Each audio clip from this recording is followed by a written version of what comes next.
साहेब नमस्कार. नमस्कार जी. आपलं पूर्ण नाव आणि पत्ता सांगा. विजय जाबराव इंगळे, कुणबीपुरा काटोल, काठी चौक, जिल्हा नागपूर. हो, तर तुम्हाला तुम्हाला आरोग्याचा कोणता त्रास होता हे सांगा. मला आरोग्याचा खाजचा त्रास होता, फंगलचा. कुठं कुठं त्रास होता सांगा. पायाच्या टोंगळ्याला होता. दाखवू शकता का? ठीक आहे. हा हा. हे आता बसत आलेलं आहे. इथे कसं होतं साहेब? पहिले याच्यात फोडं यायचे. फोडं यायचे आहे ना. आणि ही जागा अशी प्लेन दिसत होती का पहिले? नाही, अशी खरबडीत अशी दिसत होती ना. आणि फुंस्या यायच्या. फुंस्या यायच्या. जेव्हापासून ही दवाई चालू केली तेव्हापासून त्या फुलस्या येणं बंद झालं आणि एका महिन्यामध्ये रिझल्ट दाखवला. थोडा एका महिन्यात रिझल्ट दाखवला.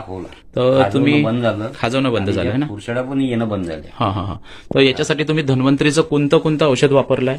आता हे 3 प्रकार आहेत. याच्यामध्ये हे डिटॉक्सिफाय आहे, डिटॉक्स बी आहे.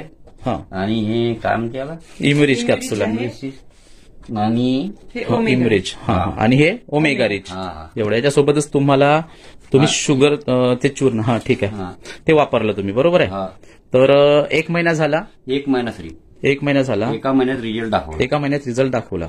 तुमचा विश्वास बसला? पूर्ण विश्वास बसला. तर तेव्हाच बोलावलं. म्हणजे आता तुम्ही सेकंड टाइम आम्हाला हा डोस घेतलेला आहे. तर तुमचा चांगला रिझल्ट आलेला आहे. भूक मध्ये काही फरक पडला? फरक आहे ना. भूक वाढली आहे. खरी गोष्ट. चांगली झोप लागते. झोप पण लागते. तुमच्यासारखे जे इतर काही पेशंट असतात, लोक असतात, त्यांना त्रास असतो, तर त्यांनी हे औषध घ्यायला पाहिजे का? घेतली पाहिजे. बरं साहेब, जरूर घेतली पाहिजे ना. तर साहेब मला सांगा, या औषधामुळे तुम्हाला चांगला रिझल्ट आलेला आहे, बरोबर आहे? मिळालेला आहे.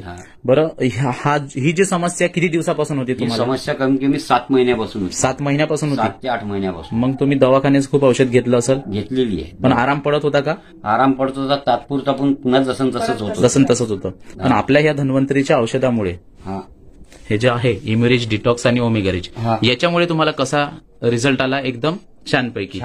म्हणजे आता तुम्ही समाधानी आहात? आता पूर्ण कोर्स कम्प्लीट करणार? बिलकुल, जरूर करणार.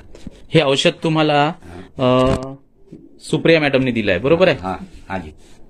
यांनीच तुम्हाला औषध दिलेलं आहे. तर धन्यवाद, तुम्ही औषधावर विश्वास ठेवला असेल. बिलकुल.